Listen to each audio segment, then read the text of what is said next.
What I'm going to talk about is some work that I've been doing in the last years that it's not motivated by problems typically at the heart of computational information theory, but it's going to bring up some of the concepts that are in both, hopefully, and I will make this point. So the motivation of this line of research is how to better control large-scale infrastructure networks, and here I'm using transportation networks as the main example. What is it that is at stake? These networks are highly complex, and even when they are designed to work well in business-as-usual conditions, they tend to be prone to disruptions. And here, the picture that I'm using to motivate it, it's a huge traffic jam that arose in China about 5 years ago when people got stuck for more than 10 days in a long line. Okay, things are not that bad each time, but still it's a key issue how to increase the resilience of these systems and make them absorb these perturbations in a better way. The key point of why that example was brought up is that once the reports came out, it was clear that no major event had started this 100 kilometers long queue. What had happened is that there was just a capacity reduction in one point because of planned construction works that had reduced the capacity of the highway by 50%. And that in turn had caused a series of cascading mechanisms that had propagated the congestion all over the network. Now, the key point of this research is to understand how these cascades arise, how these dynamics can lead to these bad effects, of course, and to improve the design of this network in such a way that this happens less frequently, or it doesn't. And that's particularly interesting now, not only because these networks are reaching the capacity limit and the problem is becoming more and more stringent, but also because of the new technology that has become available and whose potential in improving the resilience of these systems should be fully exploited in a proper way. So the challenge here, if you think of transportation, of course, a similar discussion could be brought for other infrastructure networks, but I'm going to be using transportation. And one of the challenges is this problem of bringing different aspects of the problem together. There is a physical layer, which is clear to everyone. It's the layer where the dynamics occurs. There is a cyber layer, which is at the level of the information exchanges and the controls. And then there's a third element here that is the human behavior that determines many of the phenomena here. And that should be taken into account at some point. Of course, it cannot be predicted. It can be influenced to some level, but it should be taken into account. OK, that leads to the outline here, and what I will do is that I will discuss some modeling issues related to how to deal with resilience in the context of what I'm calling dynamic flow networks. And I will review some classical concepts that can be useful, and then I will get to some of our results, and that will lead to some discussion towards the end. So one way to characterize to capture some of the properties of the network, and in particular to capture this idea of how resilient this network is to one of the concepts is the max flow min cut theorem, and of course here it's well known, and it's a pleasure to remember that one of the two papers that first proved it was co-authored by Shannon back in '56. So what does the theorem say? It says that in order to find an equilibrium flow that is a distribution of flows along the network which satisfies the conservation of mass and doesn't violate capacity constraints. A necessary and sufficient condition is that no mean-cut capacity constraint is violated. Now, I'm going to use this as in a little bit of time, I'm going to use this as a fundamental limit for something that I'm going to call a resilience measure in the network. And the idea being is how much capacity should be removed from the network in order not to find such an equilibrium. It's going to be easy to compute from this setting. However, that's a static notion. It requires global information, so it doesn't quite capture, it can be used as a fundamental limit, but it doesn't quite capture these dynamic cascading mechanisms which are at the heart of this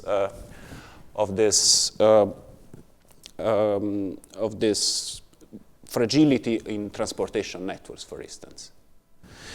So the second classical concept that I'm reviewing here, it's that of an optimal flow. Whenever capacity constraints are met, there typically are there is a continuum of flows, and one goes for an optimization. That's the classical approach.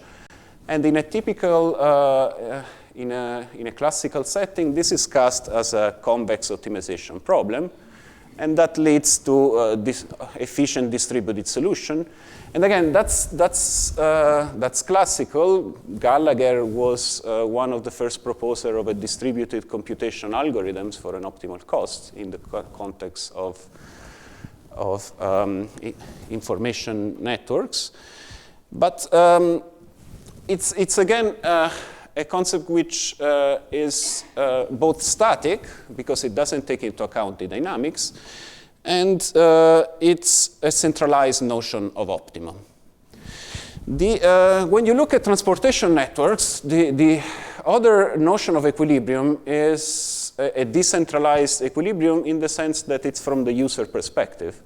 So instead of looking for the equilibrium which minimizes some social cost, the Wardrop equilibrium is an equilibrium from the user perspective, and it's a set of flows whereby the delay incurred by anyone on a given path is minimum if that path is taken by a non-zero fraction of drivers.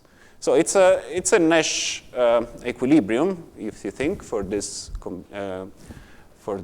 a congestion game, and it's become very popular. Both it's been analyzed a lot. It was introduced more than 50 years ago, and still it's become very popular in different fields, including transportation.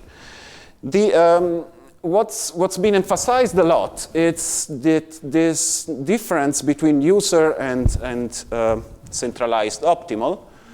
And this has given rise to this notion of price of anarchy, which measures how bad things go when the drivers are let free to choose their path, as opposed when things are optimized.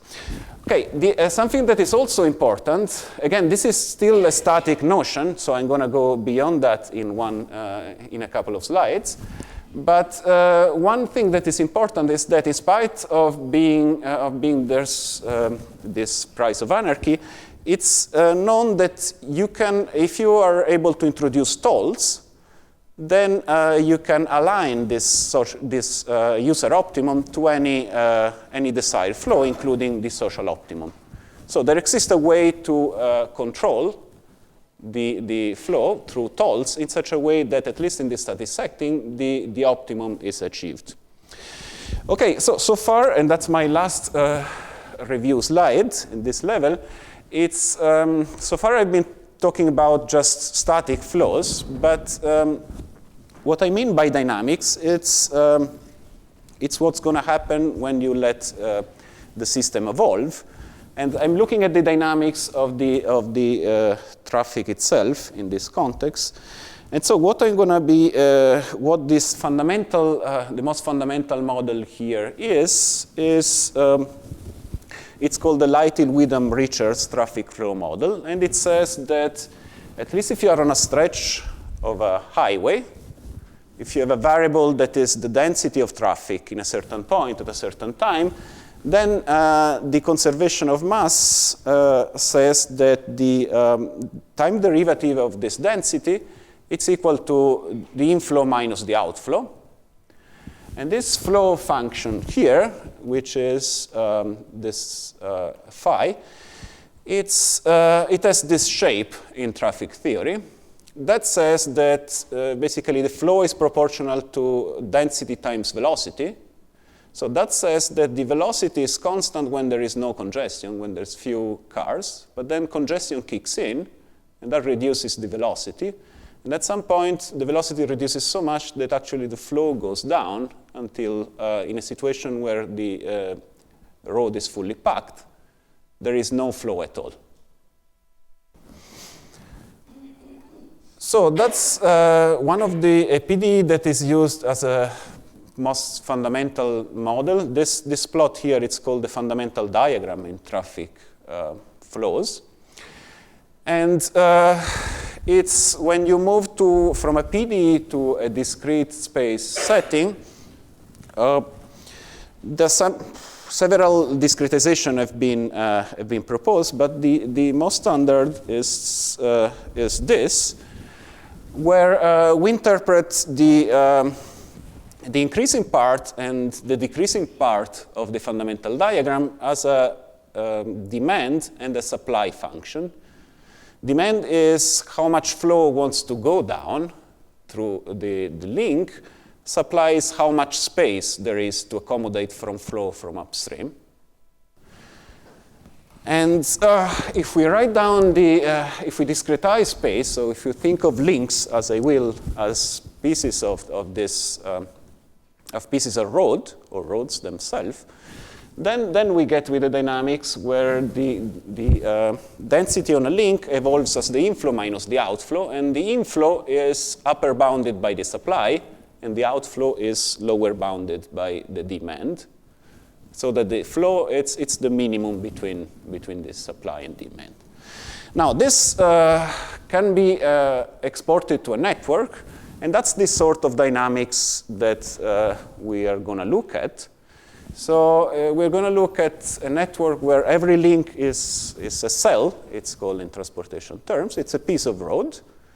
And then the density on that cell is driven, the derivative of that is driven by the inflow minus the outflow, and the inflow accounts from external inflows and flows from other cells, and so does the outflow. And the inflow is going to be less than the supply, and the outflow is going to be less than the demand. And the goal is to derive some controls which influence these flows in a proper way, in such a way that efficiency and resilience are achieved, where I'm going to define in a second what I mean more basically. So we're going to take this as the fundamental physics underlying the model, and then we are going to look at how different controls can imply different efficiency and resilience measures. So I'm going to start looking at the resilience and as a first step, and I'm going to start by taking a simplification of the problem where I just forget about the supply constraint for a second, and I will bring it back in a few slides more. So what I'm going to look at is, it's just a reparameterization of this model where the flow from one cell to another one is the demand on that cell times the fraction of the flow that gets routed there. And I'm going to look at how this routing function here, it's going to impact the performance of the system. And I'm going to look at how resilient this system is. And remember the idea that I was mentioning earlier, to look at resilience as how much capacity should be removed from the network in such a way that things that the network blows up. So that's exactly how I'm going to define it. So I'm going to look at some adversary, just a virtual adversary. It doesn't need to be someone real blocking roads. This adversary can reduce the capacity on some of the links. This capacity here is the maximum flow that can go through the link, so it's the maximum of the demand function. And it can increase the inflow at the origin nodes. So I'm going to define the magnitude of a perturbation as the sum of the overall capacity increases and inflow increases. And I'm going to measure performance in terms of throughput. So a throughput loss is there is a throughput loss when the density blows up. And I'm going to measure the throughput loss as the rate at which possibly the density overall in the whole system blows up.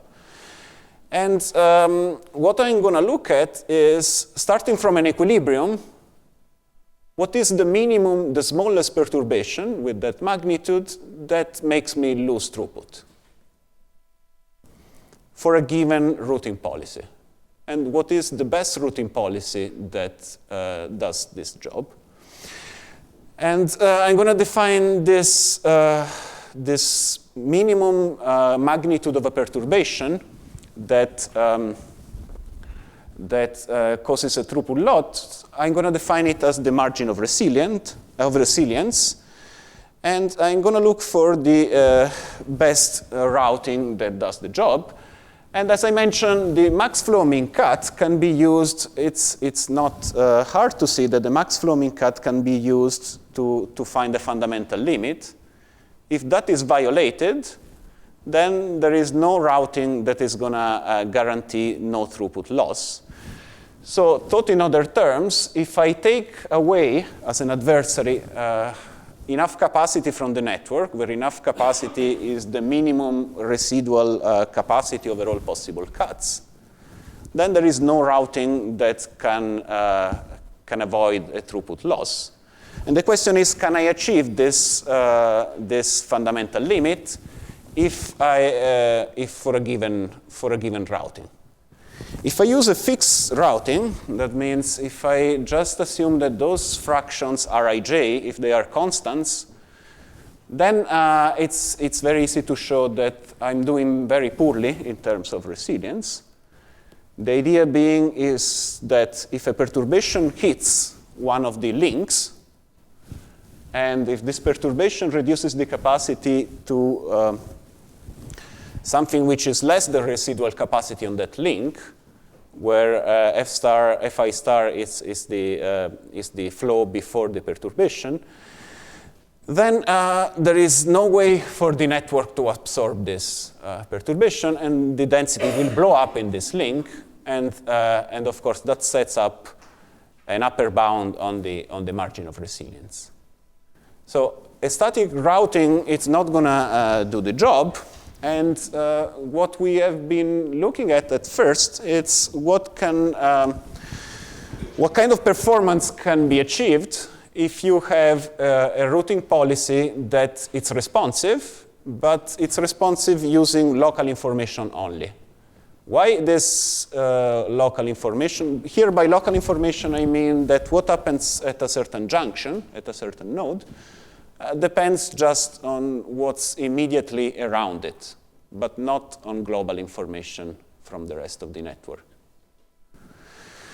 So if we have been looking at, so what happens if you, instead of a fixed routing, you have something which responds locally? What's the ratio for that? Is that if something sudden happens in a road, the drivers will observe what happens, will see the density increase immediately in front of them, and they will switch possibly to a different road.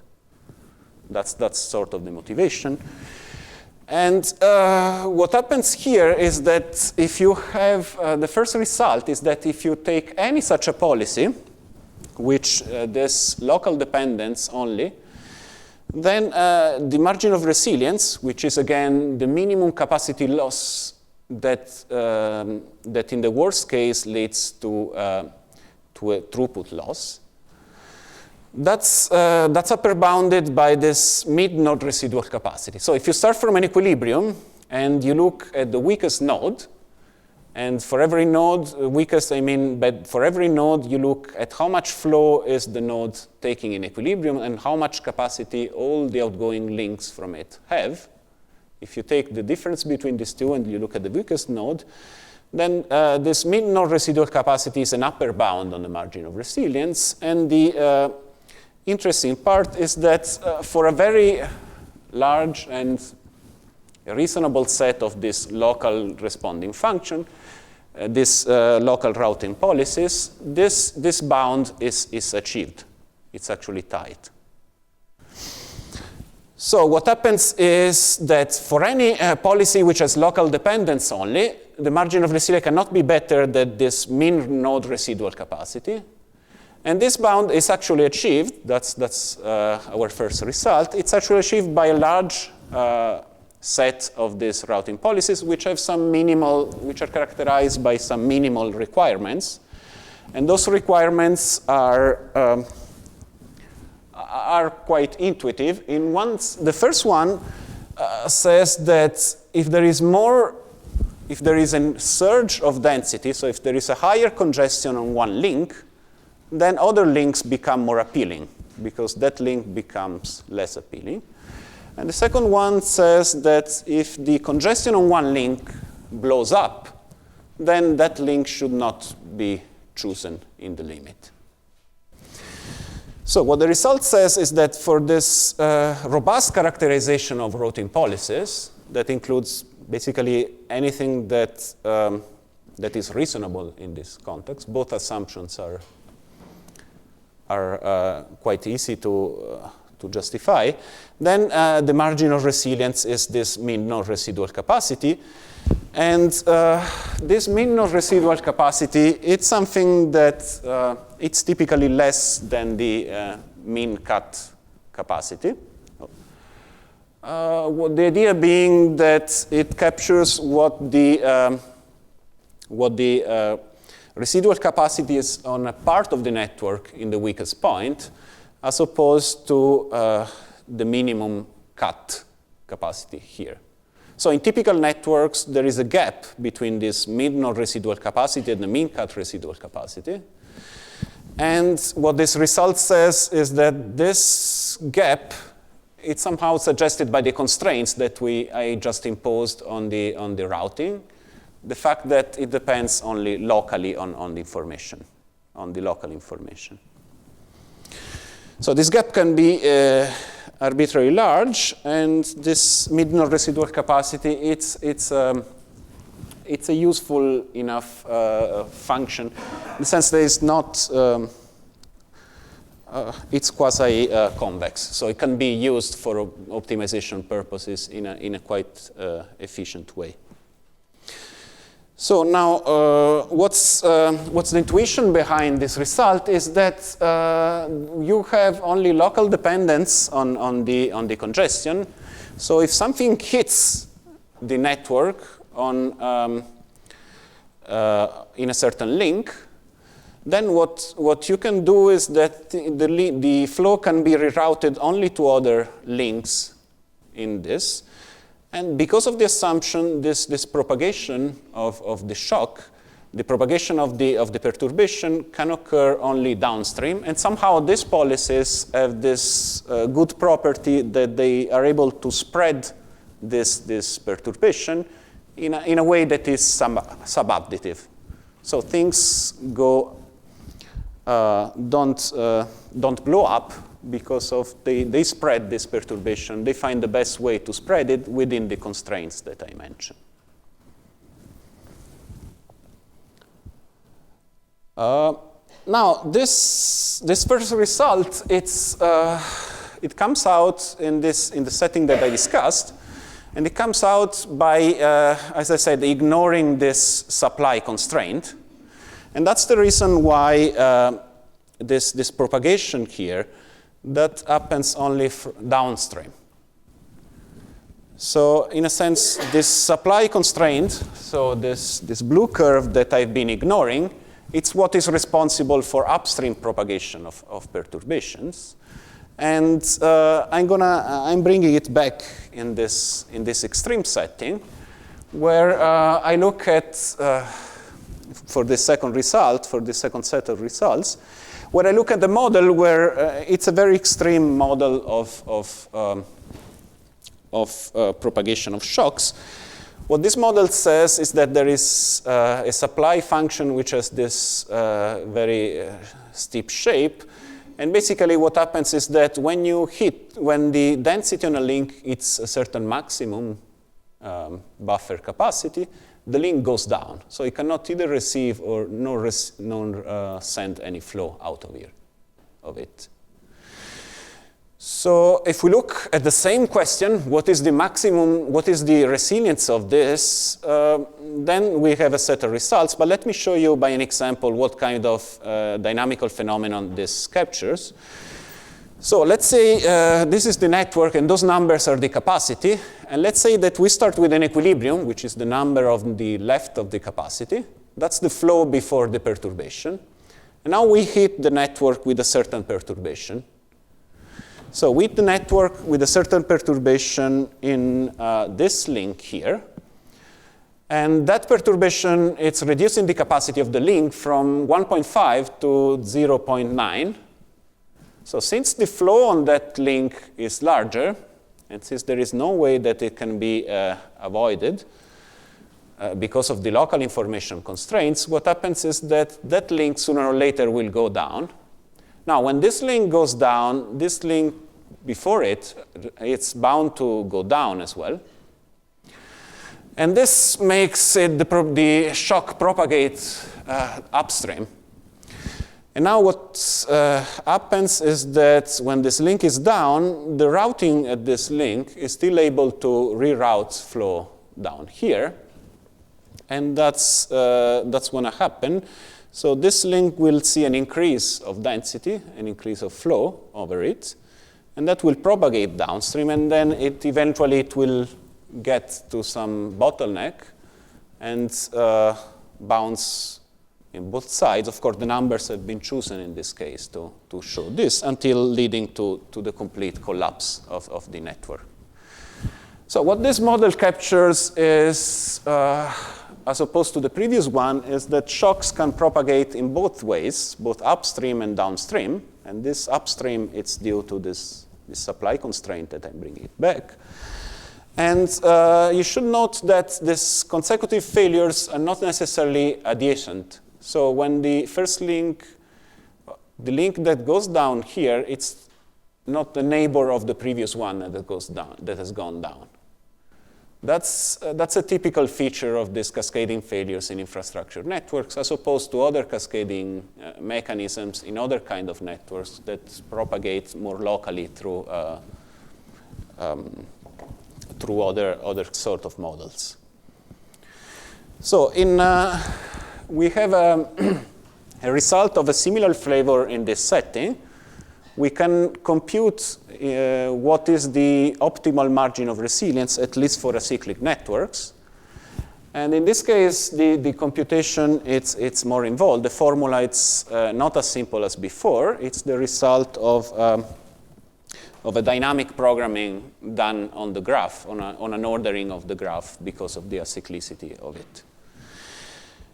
Anyway, in this margin of resilience tends to be less than the mean cut residual capacity. It's typically much less than that.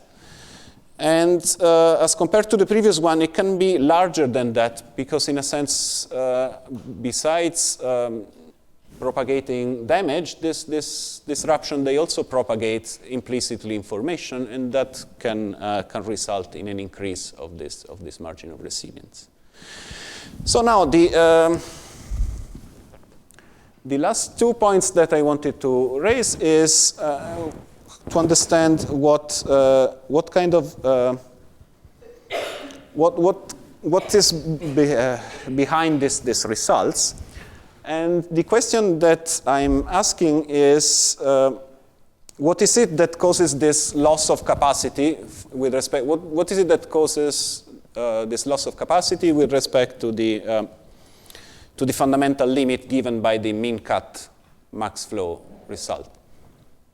So what is it that it's preventing these policies from achieving the maximum possible margin of resilience? And is it this decentralized architecture, so the fact that they only depend on the local information, or is it something else? And the answer is, well, it's not the decentralized architecture that it's preventing them to achieve it. And what is preventing them is the possibility that we're not considered yet to slow down the flow when necessary. So if you, in a sense, relax this previous constraints that I was considering, so you let this fraction, some fraction of the flow, if you let it slow down, reduce it, and you do that still in the decentralized way, and you do that in a proper way, then you can improve on this margin of resilience until reaching the ultimate bound.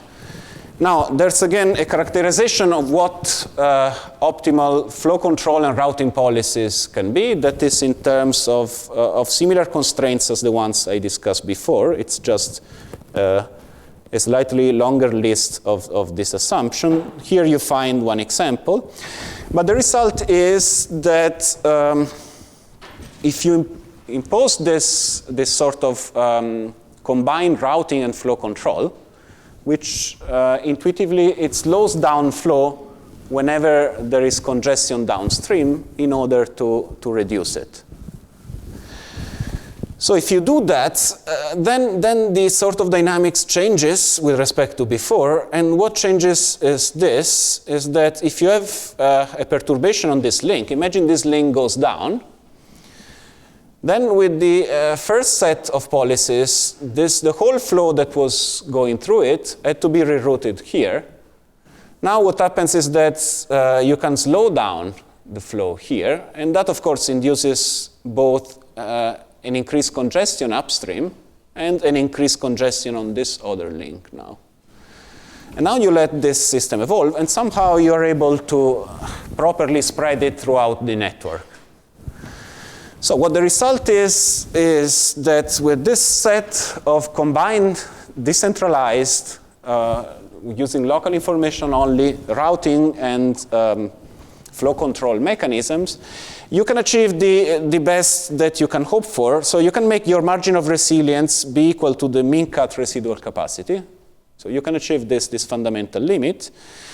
And not only that, but you can characterize also what happens when things go bad. And if they have to go bad, because the mean cut constraint is violated, then they go bad in the best possible way. So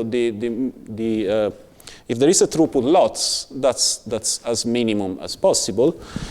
And if you're looking at the model with the bounded buffer capacity constraints, what happens is that if links have to go down, then they will go down at the latest possible time. So something that it's been called graceful degradation in some contexts. Now, what this results show is that if you combine the routing with a flow control properly done, even if you keep this local information architecture, so completely decentralized, you just let the control depends on local information, no exchange of information with the rest of the network, you achieve a global performance objective. So you have this margin of resilience the way I've defined. You achieve it, you have this optimality with respect to this parameter. So you achieve a global objective in spite of having a completely decentralized architecture, and that seems to be particularly surprising. Well, it's particularly good, maybe surprising, but the thing is, this is somehow one specific objective, this margin of resilience, and because of the structure of the problem, it can be achieved in this way. If you want to go beyond the throughput and the resilience, then you need to have the different units communicate, and you have to add a new layer in order to achieve optimality. And so that is what the last part of this talk here. I'm not sure how much time I have left, because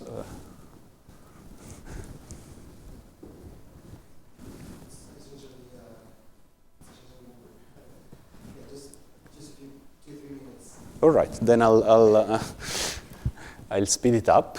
And so just to summarize, I said there is one objective, which is this margin of resilience, and this results show that if you do the control properly, combining the routing with the flow control, then you can achieve it in a completely decentralized way. If you have other objectives in mind, like delay or total travel time, or there's a bunch of other, or performance in the transient, then you need to do a distributed computation. You need to have the local units communicate. And this second part of the contribution shows how this can be cast as an optimal convex control problem. And I'll skip the details. It's not a hard part, but I'll explain how this can be combined with the first part. So in a sense, this second part that I haven't had time to rely, it shows how an optimal control, at least for a finite time horizon, can be computed as a convex optimization problem. Now, as I mentioned before, this can be implemented, at least in theory, using pricing. So the way to envision this is that one can think of two time scales of the problem. A faster one where the actual dynamics of the flow, the one that I've been discussing so far, is acting, and that occurs at the faster time scale, and that relies on the local information only. And the slower time scale, whereby through this distributed computation of the optimal prices and the change of the tolls and the reaction of the drivers to these tolls and global information, that changes the global behavior. And the combination of the two can be still studied, and that's the last result that I want to mention, can be still studied exploiting timescale separation under certain assumptions. So I'll stop here, and I guess to summarize, I try to convince you that in order to understand this dynamical cascading failure mechanisms in transportation networks, but in general in infrastructure networks, this is needed. I mean, the understanding of this is needed to improve their resilience. And what I've shown, I think the key results is that this resilience, if measured in terms of throughput, can be achieved even with completely decentralized control policies. However, if you want to go beyond that, and if you want to improve other performance measures, then a communication layer it's needed for that. Thank you.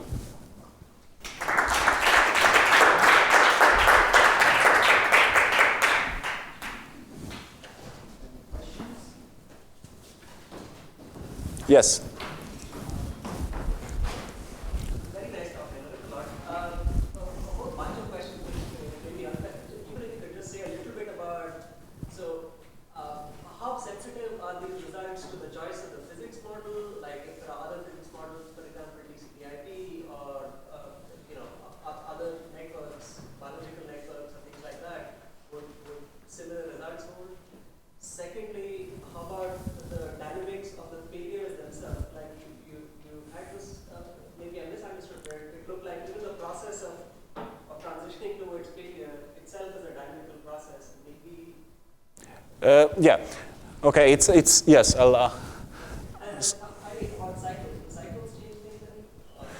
Yes. Okay. Three great questions. So the first one is the dynamics. The quick question is the main. There's two main assumptions that enable that. One is to have first-order models of conservation of mass. So what I started was a conservation of mass, time derivative of the density equal to some function, equal to the flow, and then close this with a first-order model. I think that's one of the main assumptions in this setting. The second assumption is all these controls I didn't discuss, but these assumptions on the partial derivatives of the routing, this add new structure to the problem. They make the dynamics a monotone system. And this monotonicity means that the partial order is preserved in the state space, and that's one key assumption. Okay, within that framework, it's quite robust to model parameters.